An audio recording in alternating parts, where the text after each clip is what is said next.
Now we start to do the third question of the final exam. Then the given data: normal stress on x-axis 300 megapascal, stress on the y direction minus its compression, and shear stress on xy plane 100 megapascal. The first equation is to determine the principal stress.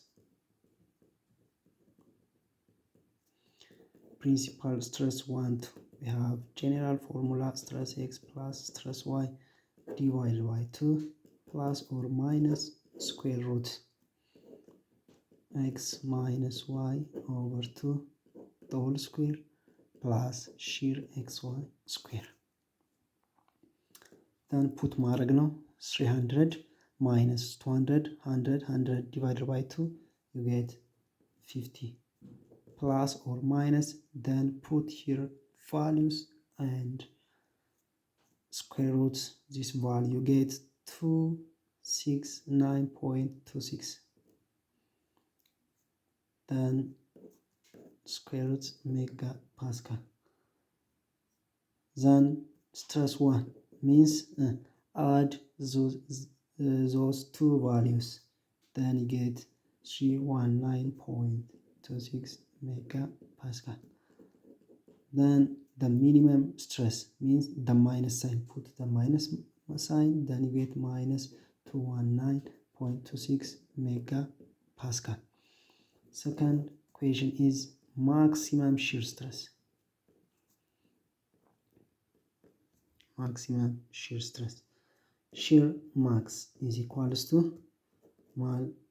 principal stress 1 maximum stress minus minimum stress divided by 2 now. You get 269.26 megapascal. Or shear max means maximum shear max means የዚህ value ማለት ነው። here የዚህ value ማለት ነው። then you get shear max 269.26 megapascal. በሁለቱም አርግታችሁ ማግኘት ትችላላችሁ።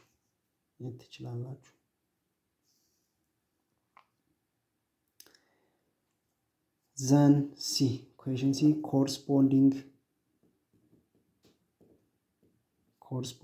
normal stress ነው ጠየቃችሁት። normal stress, then that means the average stress x plus y divided by 2 already እዚህ ጋር አግኝታችኋል።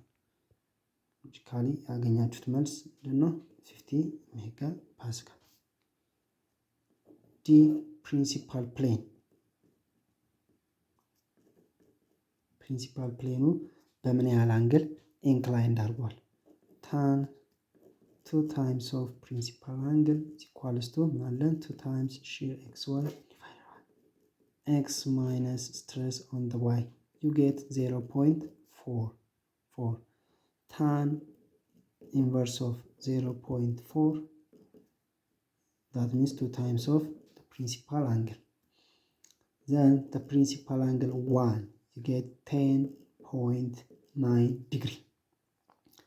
Then the principal stress 2 means principal stress 1, principal stress at the angle of the principal angle plus 90 degree. Then you get 100.9 degree. Then the last problem to determine maximum shear plane. shear plane በምን ያህል አንግል ኢንክላይንድ አድርጓል? tan 2 times of s indicate shear is equals to minus x minus divided by 2 times of shear x. tan 2 times of tan theta s, you get minus 2.5. Then 2 times of theta s means tan inverse of minus 2.5. Then 2 times of theta s, you get minus 30 ሶሪ ማይነስ 68.2 ዲግሪ ታገኛላችሁ። ቴታ ኤስ ሚንስ ዲቫይደር ባይ 2 ስታደርጉ ማይነስ 34.1 ዲግሪ ነው ማለት ነው። ዘን ቴታ ኤስ 2 ለማግኘት ማይነስ 34.1 ዲግሪ ፕላስ እንደምራለን ማለት ነው። አጌን ኢትስ 90 ዲግሪ ዩ ጌት 55.9 ዲግሪ። ስለዚህ ሁለቱንም አግኝተናል ማለት ነው። ይሄን ይመስላል።